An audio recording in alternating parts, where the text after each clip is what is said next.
আজকে একটা মজাদার খাবার রান্না করতে যাচ্ছি, সেটা হচ্ছে পিপল শাক। এটা হচ্ছে কি মাছ দিয়ে রান্না করতে হয়। প্রথমে যেটা করি, বিভিন্ন ধরনের মশলা দিই, ভুনি।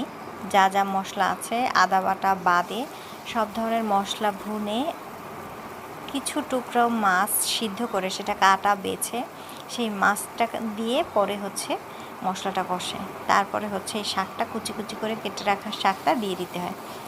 যাই হোক, পিপল শাকটা হচ্ছে গ্রামের মাঠে বিভিন্ন জায়গায় হয়, বিশেষ করে বৃষ্টি পড়লে হচ্ছে এগুলো বেশি দেখা যায়।